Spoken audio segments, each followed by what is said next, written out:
Welcome to revision of C++ unit 2। So सबसे पहले हम कंप्लीट करेंगे टॉपिक 2.1। 2.1 में क्लासेस और ऑब्जेक्ट का इंट्रोडक्शन आएगा। क्लास कैसे स्पेसिफाई करते हैं उसके दो पार्ट्स आएंगे।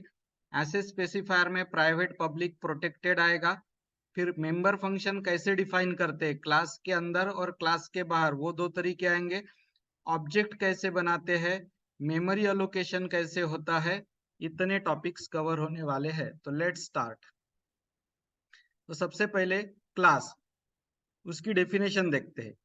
क्लास दो चीजों का कलेक्शन है, डेटा मेंबर्स यानी वेरिएबल्स और मेंबर फंक्शंस यानी फंक्शंस। सो क्लास दो चीजों से बनता है, वेरिएबल्स जैसे रोल नंबर, नेम, परसेंटेज, और फंक्शंस जैसे get data and put data. Class को हम बनाते हैं, that's why it is called as user defined data type. Class जो कैटेगरी में आता है वो है user defined data type. So class एक यूजर डिफाइंड डेटा टाइप है, ठीक है। एक बार अगर आपने क्लास डिफाइन कर दिया तो आप कितने भी ऑब्जेक्ट उस क्लास के ले सकते हैं, 10 20 कितने भी। और क्लास में जितने भी ऑब्जेक्ट आते हैं वो सब सिमिलर टाइप के रहेंगे। अगर स्टूडेंट नाम का क्लास है और आपने 5 ऑब्जेक्ट लिए तो पांचों ऑब्जेक्ट स्टूडेंट की ही रहेंगे, कोई ऑब्जेक्ट एक्टर या एक्ट्रेस का नहीं रहेगा, ठीक है। अब स्पेसिफाइंग द क्लास, क्लास को जब आप स्पेसिफाई करते हो तो दो स्टेप आते हैं। एक तो क्लास डिक्लेयर करो, मतलब क्लास की बॉडी लिखो जो सेमीकोलन से खत्म होगी, और फिर उसके अंदर जो फंक्शंस होते हैं उसकी बॉडी लिखो, जैसे कि gate data and put data. तो स्पेसिफाइंग क्लास में दो चीजें आती है, क्लास को डिक्लेयर करना और फिर उसके मेंबर फंक्शन की बॉडी लिखना। तो चलो डिक्लेरेशन देखते हैं। ये है क्लास का डिक्लेरेशन यानी स्टेप नंबर 1। क्लास के डिक्लेरेशन में प्राइवेट, पब्लिक और जरूरत पड़ी तो प्रोटेक्टेड भी आ सकता है सेक्शन। प्राइवेट हो, पब्लिक हो या प्रोटेक्टेड हो, दोनों तीनों सेक्शन में वेरिएबल्स और फंक्शन दोनों लेना अलाउड है, ठीक है। तो क्लास रहेगा, क्लास का नेम प्राइवेट रह सकता है, पब्लिक रह सकता है, प्रोटेक्टेड भी रह सकता है। 3 सेक्शन रह सकते हैं और हर सेक्शन में वेरिएबल या फंक्शन दोनों रह सकते हैं। वो खत्म होगा सेमीकोलन से। तो ये हो गई पहली स्टेप, क्लास को डिक्लेयर करना। अब दूसरी स्टेप, क्लास के फंक्शन को डिफाइन करना। तो क्लास के फंक्शन को दो जगह डिफाइन किया जा सकता है, क्लास के अंदर और क्लास के बाहर। क्लास के बाहर डिफाइन करना है तो ये सिंटैक्स है। रिटर्न टाइप, जैसे कि वैल्यू रिटर्न नहीं करना है तो वॉइड, इंटीजर चाहिए तो इंटीजर। फिर क्लास का नाम स्टूडेंट, एम्प्लॉय, कुछ भी हो सकता है, ठीक है। फिर आएगा स्कोप रिजोल्यूशन और फिर आएगा फंक्शन का नाम और जरूरत पड़ी तो आर्ग्यूमेंट्स। तो सबसे पहले रिटर्न टाइप जैसे कि वॉइड या इंटीजर, फिर क्लास का नाम, स्कोप रिजोल्यूशन, गेट डेटा या पुट डेटा, फंक्शन का नाम, आर्ग्यूमेंट्स और बॉडी। ये सिंटैक्स हुआ फंक्शन को डिफाइन करने का क्लास के बाहर। देखिए ये पहली स्टेप है, क्लास को डिक्लेयर करना, ठीक है। इसमें दो फंक्शन है, गेट डेटा पुट डेटा, इसकी बॉडी लिखना यानी स्टेप नंबर 2 हो जाती है कि उसको डिफाइन करना। तो let's write down its body. अब हम ये जो मैंने ब्लू कलर से सिलेक्ट किया है, ये वाला, या ये जो सिंटैक्स आपने देखा, ये स्पेसिफाइंग द क्लास में की पहली स्टेप थी, क्लास डिक्लेरेशन। अब हम आते हैं क्लास फंक्शन डेफिनेशन के तरफ। तो क्लास फंक्शन डेफिनेशन यानी फंक्शन की बॉडी लिखना, बॉडी दो जगह पे पॉसिबल है, क्लास के अंदर, क्लास के बाहर। तो सबसे पहले हम आउटसाइड द क्लास देखेंगे और फिर inside the class. Outside the class देखना है तो पहले रिटर्न टाइप, जैसे कि यहाँ रिटर्न टाइप वॉइड है, यहाँ भी रिटर्न टाइप वॉइड है। फिर चाहिए क्लास नेम और स्कोप रिजोल्यूशन, जैसे क्लास नेम आइटम है फिर scope resolution, class name item है फिर स्कोप रिजोल्यूशन, ठीक है। उसके बाद में फंक्शन नेम और आर्ग्यूमेंट। ये फंक्शन नेम, दो आर्ग्यूमेंट, ये फंक्शन नेम, यहाँ कोई आर्ग्यूमेंट नहीं है, और फिर फंक्शन की बॉडी। तो ये हुआ सिंटैक्स बाहर लिखने का। अब अंदर अगर आपको लिखना है फंक्शन की बॉडी तो ये है, return type, function name, parameter. कौन सी दो चीजें नहीं चाहिए बॉडी अंदर लिखते वक्त? Class name and scope resolution. Yes, जब आप फंक्शन की बॉडी अंदर लिखते हैं, जैसे आप गेट डेटा पुट डेटा की बॉडी अंदर लिख रहे हो, तो वहां पे क्लास नेम और स्कोप रिजोल्यूशन दोनों की जरूरत नहीं है, ठीक है। Not required both of them. तो यहाँ पे अपना ये टॉपिक कंप्लीट होता है। कौन सा? क्लास। क्लास का इंट्रोडक्शन, क्लास को स्पेसिफाई करना जिसमें दो चीजें आती है, क्लास डिक्लेरेशन और उसके फंक्शन की बॉडी जिसको हम डेफिनेशन बोलते हैं। ये पार्ट हमारा खत्म हो गया है। ठीक है, अभी जो पार्ट के तरफ हम जा रहे हैं वो है एक्सेस स्पेसिफायर। ठीक है, तो इस चैप्टर में दो एक्सेस स्पेसिफायर आएंगे, प्राइवेट और पब्लिक। इनहेरिटेंस वाला सीखेंगे तो प्रोटेक्टेड भी कवर हो जाएगा। तो लेट्स सी, ये डायग्राम बहुत इंपॉर्टेंट है एक्सेस स्पेसिफायर एक्सप्लेन करते वक्त। ये जो आपको मैं अभी हाईलाइट करके बता रहा हूँ ब्लू कलर से, ये अपना क्लास है। क्लास में दो हिस्से दिख रहे हैं, ये ऊपर का हिस्सा प्राइवेट है और नीचे का पब्लिक है। तो कौन से हिस्से में बाहर से एंट्री अलाउड नहीं है? प्राइवेट। यस, जो प्राइवेट एरिया है उसमें बाहर से एंट्री अलाउड नहीं है। कौन से एरिया में बाहर से एंट्री अलाउड है? पब्लिक। यस, यानी क्लास के बाहर से अगर आपको कुछ एक्सेस करना है तो आप पब्लिक एरिया में कर सकते, प्राइवेट एरिया का नहीं। अच्छा, प्राइवेट एरिया में किसको एंट्री है? उसी क्लास के जो पब्लिक फंक्शन है ना, उनको एंट्री है, बाहर वालों को नहीं है। प्राइवेट और पब्लिक दोनों एरिया में दो दो चीजें हैं, डेटा एंड फंक्शन। तो डेटा यानी वेरिएबल और फंक्शंस यानी फंक्शंस। सो प्राइवेट एरिया में भी डेटा और फंक्शन रह सकते हैं और पब्लिक एरिया में भी डेटा एंड फंक्शंस रह सकते हैं। ठीक है, प्राइवेट एरिया में बाहर से एंट्री नहीं है, पब्लिक एरिया में बाहर से एंट्री है। प्राइवेट एरिया में एंट्री कहाँ है? ये जो उसी क्लास के पब्लिक में के जो फंक्शंस रहते हैं ना, वो प्राइवेट एरिया में जाके डेटा या फंक्शन को एक्सेस कर सकते हैं। बाहर से कोई नहीं कर सकता, ये अंदर से कर सकते, जबकि पब्लिक में बाहर से भी एक्सेस किया जा सकता है। So this diagram is important. Now see, private, जो मेंबर प्राइवेट होते हैं वो सिर्फ कहाँ एक्सेस होते हैं? Where they in are the class. Accessible. Private members where they are accessible, they are accessible only within the class, they are accessible within the class के बाहर वो accessible नहीं है। अगर आपने प्राइवेट पब्लिक प्रोटेक्टेड कुछ भी नहीं लिखा तो उस मेंबर को बाय डिफॉल्ट क्या माना जाएगा? प्राइवेट। प्राइवेट। जो मेंबर्स प्राइवेट रहते हैं तो वो बाहर एक्सेसिबल नहीं रहते, फिर क्लास के बाहर, उसको बोला जाता है डेटा हाइडिंग। और प्राइवेट मेंबर का क्या नहीं होता? वो इनहेरिटेड नहीं होते, उनका इनहेरिटेंस नहीं होता। ठीक है, public member within a class भी एक्सेसिबल होते, inside the class as well as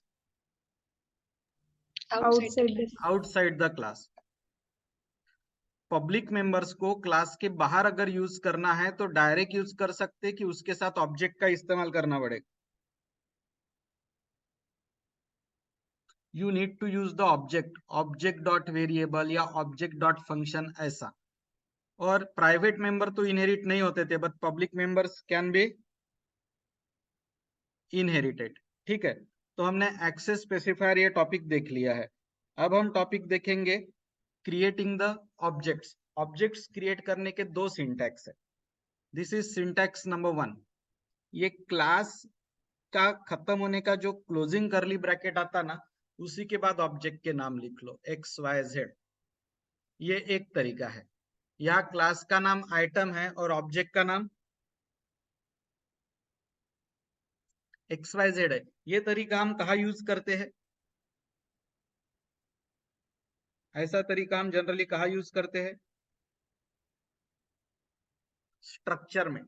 structure में ये टेक्निक यूज होती। और दूसरी टेक्निक ये है, क्लास का नाम ऑब्जेक्ट। जैसे आइटम क्लास है, एक्स ऑब्जेक्ट है, क्लास का नाम ऑब्जेक्ट। यहाँ ऑब्जेक्ट 3 है, एक्स वाई और जेड। तो this is how object can be declare. एक बार क्लास बन गया तो उसके कितने ऑब्जेक्ट्स ले सकते हैं आप? कितने भी, any number of objects can be created. Once you take a class, you can create any number of objects. ठीक है, now we will see how to access the class member. Class member access करने का syntax ये है, जैसे आपको function को call करना है तो पहले ऑब्जेक्ट का नाम चाहिए, फिर डॉट के बाद फंक्शन का नाम चाहिए। और जरूरत पड़ी तो आर्ग्यूमेंट। जैसे कि x ऑब्जेक्ट हो गया, डॉट के बाद जो गेट डेटा आया ये फंक्शन का नाम हो गया, और ये जो दो वैल्यूज दिख रही है एक्चुअल आर्ग्यूमेंट हो गए। तो अगर आपको मेंबर, आपका मेंबर अगर फंक्शन है, फंक्शन को एक्सेस करना है तो ऑब्जेक्ट और डॉट का यूज करना पड़ेगा। उसी तरह वेरिएबल को भी एक्सेस करना है तो ऑब्जेक्ट और डॉट का यूज करना पड़ता है। So object and dot is use to access the variable और फंक्शन ऑफ द क्लास। एक एग्जांपल दिया गया है यहाँ पे XYZ क्लास का, इसमें ये दो वेरिएबल को एक्सेस स्पेसिफायर नहीं है, तो इसको क्या माना जाएगा? प्राइवेट। इसको प्राइवेट माना जाएगा। और ये है पब्लिक। तो क्या आप मुझे बताएंगे यहाँ एरर क्यों बोला इन्होंने? Why it is error?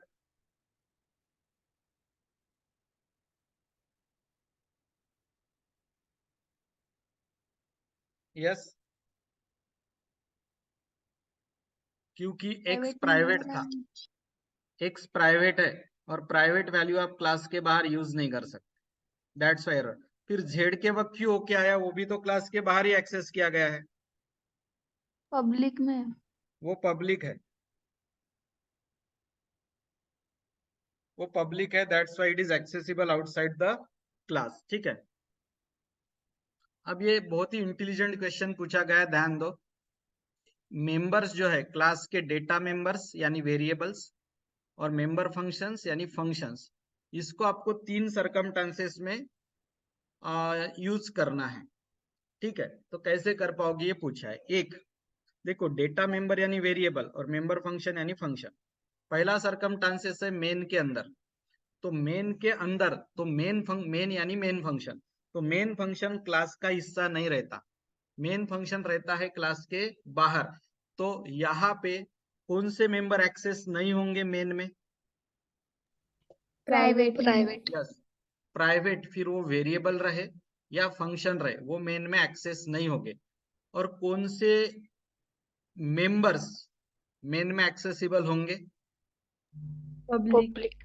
Public, लेकिन उनको यूज करने के लिए ऑब्जेक्ट और डॉट की जरूरत पड़ेगी। एग्जाम्पल, क्लास का नाम सैंपल है, ये वेरिएबल और ये फंक्शन प्राइवेट है, और ये वेरिएबल और ये फंक्शन पब्लिक है, तो किसको मेन में यूज नहीं करते आएगा? इन दो को मेन में यूज नहीं करते आएगा?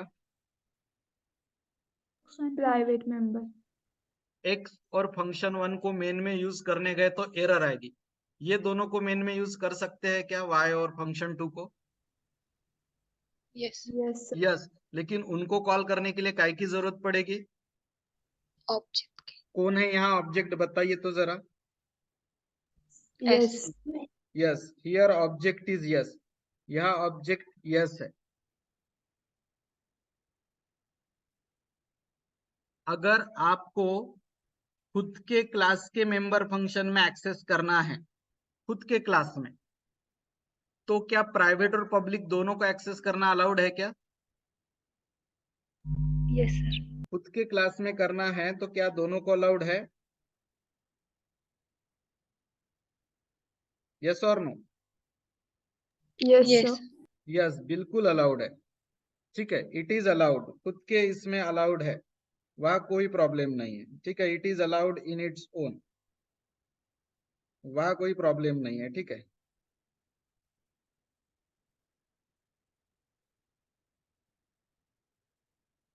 तो जब प्राइवेट हो या पब्लिक हो, वो मेंबर अगर खुद के क्लास के मेंबर फंक्शन में एक्सेस करना है तो आप डायरेक्ट कर सकते, विदाउट एनी ऑब्जेक्ट, कोई रिस्ट्रिक्शन आपके ऊपर नहीं है। Inside member function of another class, अगर दूसरे क्लास के मेंबर फंक्शन के अंदर एक्सेस करना है तो किसको कर सकते आप? Public member. और दूसरे क्लास के मेंबर फंक्शन के अंदर कौन से मेंबर्स को आप एक्सेस नहीं कर सकते? Private member. पब्लिक को कर सकते, लेकिन with the help of objects. Objects. Let's move ahead. Next है कैरेक्टरिस्टिक्स ऑफ मेंबर फंक्शन। जो फंक्शन क्लास के अंदर रहते हैं उसको क्या बोला जाता है? जो मेंबर फंक्शन, जो फंक्शन क्लास के अंदर रहते हैं उनको बोला जाता है मेंबर फंक्शन। जो क्लास के अंदर रहते वो मेंबर फंक्शन, और जो क्लास के बाहर रहते उनको सिर्फ फंक्शन बोलना, मेंबर वर्ड नहीं लगाना। तो मेंबर फंक्शन के कैरेक्टरिस्टिक्स देखो। डिफरेंट क्लासेस में क्या फंक्शन का नाम सेम रह सकता है क्या? जैसे मान के चलो एक क्लास का नाम C1 है, दूसरे क्लास का नाम C2 है। C1 पहले क्लास का नाम C1, दूसरे क्लास का नाम C2। C1 में भी यस नाम का फंक्शन है और C2 में भी यस नाम का फंक्शन है। Is it allowed? Yes sir. Yes, it is allowed. अलग अलग क्लास में फंक्शन के नाम सेम लेना अलाउड है।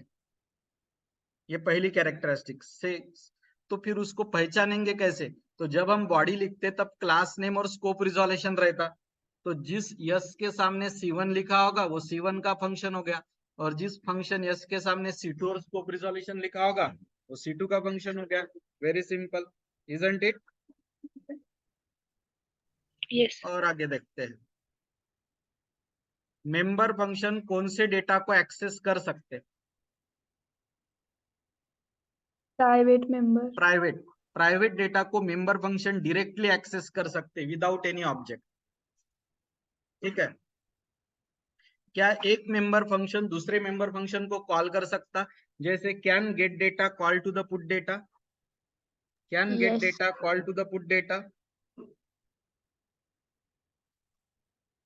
यस। ओके, और मेंबर फंक्शन कहाँ डिक्लेयर होना चाहिए?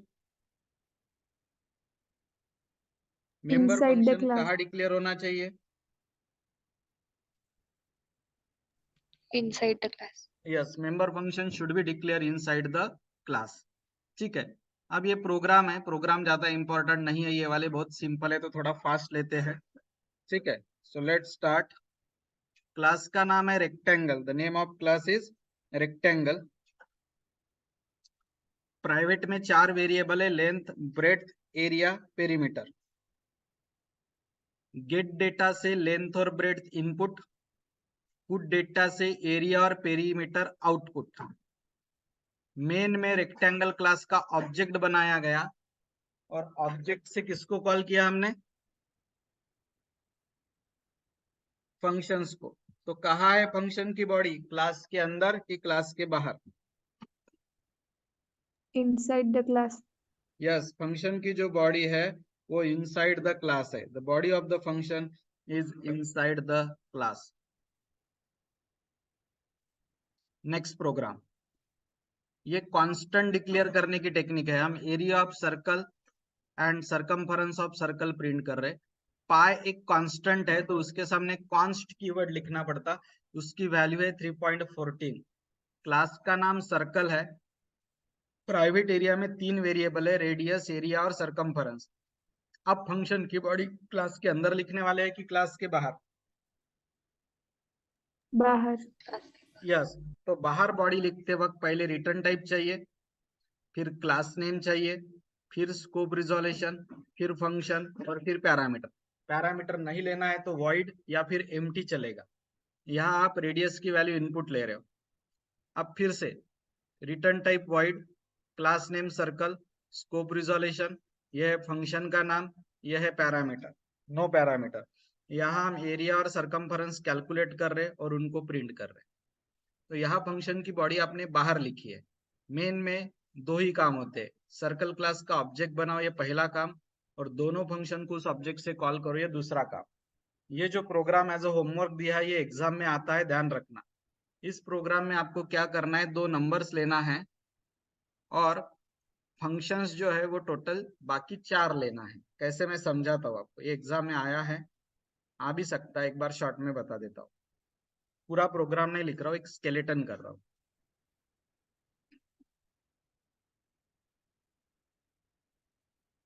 एक क्लास लोगे अरिथ नाम का, प्राइवेट में 2 वेरिएबल ले लेना, पब्लिक में 5 फंक्शंस लेना। पहला फंक्शन इनपुट, इसमें आप सीन से 2 वैल्यू इनपुट ले लेना।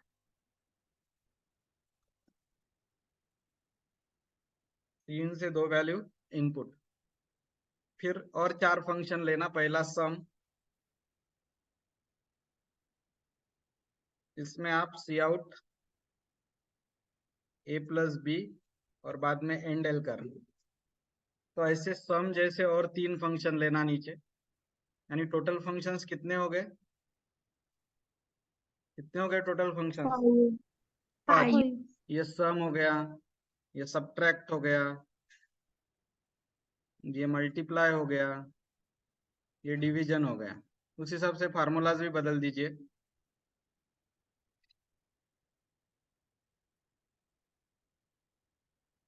ठीक है। और मेन फंक्शन में कितने इसको कॉल करोगे आप? फंक्शंस को क्लास का ऑब्जेक्ट बनाइए। कितने फंक्शंस को कॉल करोगे? 5 5। देखो देखते देखते पूरा प्रोग्राम ही लिख दिया मैंने।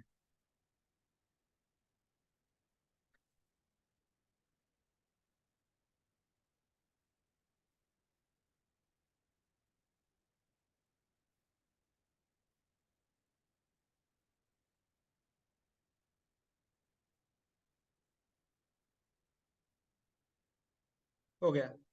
तो देखो क्लास का नाम है अरिथ, प्राइवेट में 2 वेरिएबल है ए बी, पब्लिक में 5 फंक्शन है। इनपुट से ए बी का इनपुट, फिर है सम सब multiply divide, 5 function.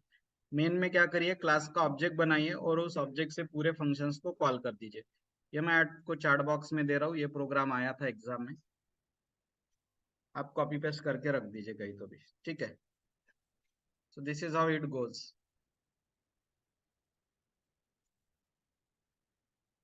Next is making an outside function inline. पहले इनलाइन फंक्शन क्या होता है वो समझने की कोशिश करिए। जो फंक्शन छोटा होता है और जिसको हमें फास्ट रन करना होता है, मेमोरी वेस्ट हुई तो चलती, that is inline. So inline function small होता है, वो फास्ट रन होता है, लेकिन वो मेमोरी ज्यादा लेता, मोर मेमोरी। ऐसे फंक्शन को इनलाइन फंक्शन बोलते हैं। जब फंक्शन को इनलाइन बनाना है तो इसके सामने इनलाइन कीवर्ड लेना पड़ता। जैसे देखो ना, ये जो गेट डेटा फंक्शन है ये कितना छोटा है, 2 लाइन। तो हम चाहते हैं कि ये फास्ट रन हो जाए, भले ही मेमोरी थोड़ी 1-2 बाइट ज्यादा लगी तो चलेगी। So inline function are very very small, run very very fast, but may take some extra memory, और उसके सामने इनलाइन कीवर्ड आपको लिखना पड़ता। अब बारी है nesting of member function. Nesting of member function का मतलब होता है एक मेंबर फंक्शन के अंदर दूसरे मेंबर फंक्शन को कॉल करना, लिखना नहीं।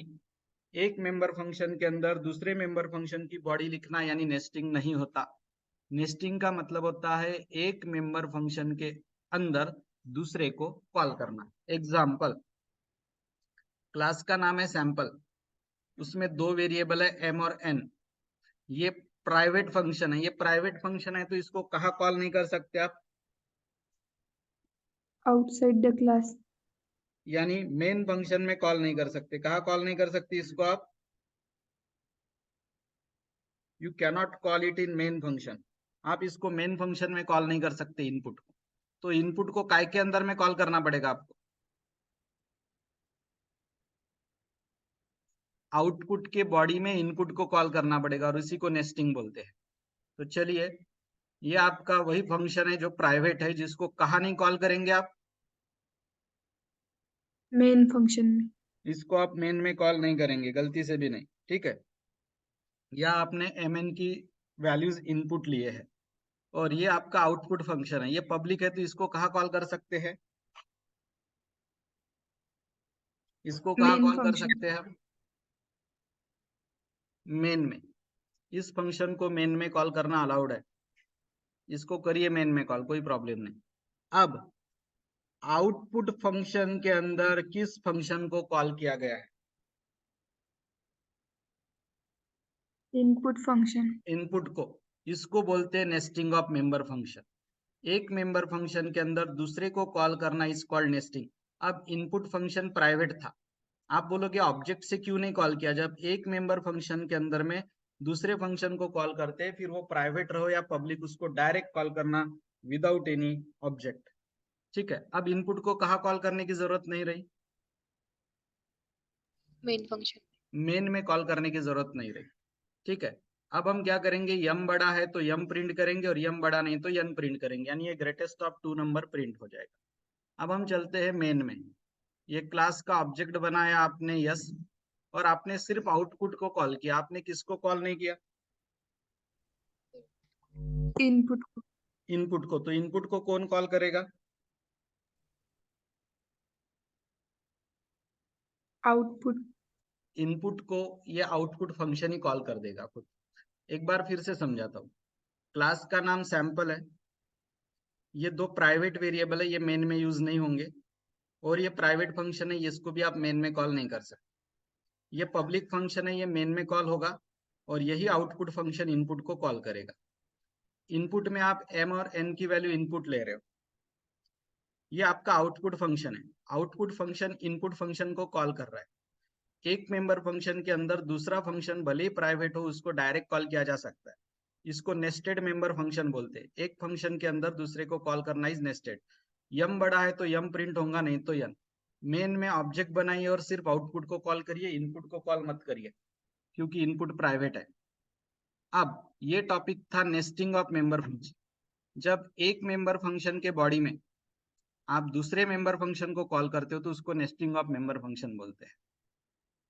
अब private member function, same programme, ये फंक्शन अगर प्राइवेट है तो इसको कहाँ कॉल करना अलाउड नहीं है, मेन फंक्शन में। आप इसको मेन में नहीं कॉल कर सकते। और कहाँ आप इसको कॉल कर सकते हैं, उसी क्लास के पब्लिक फंक्शन में। तो सेम प्रोग्राम 2 जगह पे चल रहा है। ठीक है, array with in a class, array of object अलग है, array with in a class अलग है। ये क्लास है, क्लास के अंदर आपने एरे लिया है, इसको array with in a class बोलते हैं। अब हम चलते हैं ये वाला टॉपिक, ऑब्जेक्ट और मेमोरी एलोकेशन फॉर ऑब्जेक्ट, फिर अपना 2.1 खत्म होता। तो देखिए, object, object run time entity होती है। रन टाइम एंटिटी का मतलब है उसको जो मेमोरी एलोकेट होती है वो रन टाइम पे होती है। ठीक है, कंपाइल टाइम नहीं होती। ऑब्जेक्ट क्लास टाइप के वेरिएबल्स होते हैं, एखादा प्लेस, एखादा bank account, table, any person, any place, ये सब चीजें ऑब्जेक्ट हो सकती है। ठीक है, ऑब्जेक्ट भी 2 हिस्से में डिवाइड होता है, डेटा यानी वेरिएबल और फंक्शंस यानी मेथड्स। क्लास यहाँ हमने स्टूडेंट लिया है, और स्टूडेंट क्लास के कितने ऑब्जेक्ट लिए हैं हमने, 2। To. once you take a class, once you declare a class, you can create any number of object for that class। और ऑब्जेक्ट को रिप्रेजेंट करने के लिए डायग्राम जरूर ड्रॉ करना। यहाँ स्टूडेंट ऑब्जेक्ट है जिसमें 3 डेटा मेंबर्स है और 3 फंक्शंस है। ठीक है, अब सबसे important topic, mark it as very very very very IMP, memory allocation for object. ये एक ऑब्जेक्ट को मेमोरी अलोकेट मतलब कैसे होती है उसकी डायग्राम है। ये डायग्राम 2 हिस्से में डिवाइड है। मान के चलिए आपके क्लास में 3 ऑब्जेक्ट डिक्लेयर हुए हैं। ये आपके क्लास का ऑब्जेक्ट नंबर 1 है, ये आपके क्लास का ऑब्जेक्ट नंबर 2 है, ये आपके क्लास का ऑब्जेक्ट नंबर 3 है। अब आपके क्लास में 2 फंक्शंस है, एक है गेट डेटा और एक है पुट डेटा। 2 फंक्शंस आपने लिए हैं, ये गेट डेटा नाम का फंक्शन है, ये पुट डेटा। अब आप मुझे बताइए, आपके क्लास में ये येलो कलर का जो दिख रहा है ये आपका क्लास है। उस क्लास में आपके पास 3 ऑब्जेक्ट है, लेकिन 3 ऑब्जेक्ट मिला के गेट डेटा और पुट डेटा की सिर्फ कितनी कॉपी बनी, मल्टीपल की सिंगल, मल्टीपल की सिंगल, सिंगल। ऑब्जेक्ट 1, ऑब्जेक्ट 2 और ऑब्जेक्ट 3, तीनों ऑब्जेक्ट के लिए गेट डेटा की एक ही कॉमन कॉपी है और पुट डेटा की एक ही कॉमन कॉपी है। लेकिन तीनों ऑब्जेक्ट के लिए किसकी कॉपीज अलग अलग बनी, वेरिएबल्स की। मतलब अगर ये आपका वेरिएबल v1 है और ये v2 है तो इसकी 3 कॉपीज बनेगी, v1 v2 की 3 कॉपीज बनेगी। तो किसकी कॉपी कॉमन बनती है, जल्दी बताइए, किसकी कॉपी कॉमन बनती है, मेंबर फंक्शन। यस, देखिए 3 ऑब्जेक्ट मिला के गेट डेटा की एक ही कॉपी है और फिर पुट डेटा की भी तीनों के लिए एक ही कॉपी है। तो गेट डेटा तीनों के लिए कॉमन, पुट डेटा तीनों के लिए कॉमन। किनकी कॉपीज 3 ऑब्जेक्ट के लिए अलग अलग अलग बनी? जल्दी बताइए, किनकी कॉपी तीनों ऑब्जेक्ट के लिए अलग अलग बनी? फास्ट। वेरिएबल्स की। वेरिएबल्स की। तो कभी भी ध्यान में रखना, मेंबर फंक्शन की सिंगल कॉपी बनती है। आपके पास 100 ऑब्जेक्ट होंगे ना, तो गेट डेटा एक कॉपी, पुट डेटा एक कॉपी, पूरे 100 के लिए। लेकिन वेरिएबल्स की कितनी कॉपी बनेंगी? 100 ऑब्जेक्ट होंगे तो 100। V1 के 100 कॉपीज बनेंगे, V2 के भी 100 बनेंगे। अब क्लास स्पेसिफाई करने पहले आप क्लास बनाते हो कि पहले ऑब्जेक्ट डिक्लेयर करते हो? बताइए। क्लास बनाते हैं। यस, जब आप क्लास बनाते ना तो ये मेमोरी अलोकेट हो जाती। मतलब जब आप क्लास बनाते हो, क्लास डिक्लेयर करते हो, तो किसके लिए मेमोरी अलोकेट हो जाती है? Member function. जैसे ही आप क्लास बनाते हो तो मेंबर फंक्शन के लिए मेमोरी अलोकेट हो जाती है। और किसके लिए मेमोरी अलोकेट तब होती है जब आप ऑब्जेक्ट्स डिक्लेयर करते हो? वेरिएबल्स। वेरिएबल्स के लिए। तो ध्यान रखना, जैसे ही क्लास बनता है फंक्शंस के लिए मेमोरी अलोकेट हो जाती है, और वेरिएबल के लिए तब मेमोरी अलोकेट होती है जब ऑब्जेक्ट्स बनते हैं। यही थ्योरी में दिया गया है, आई विल शो यू।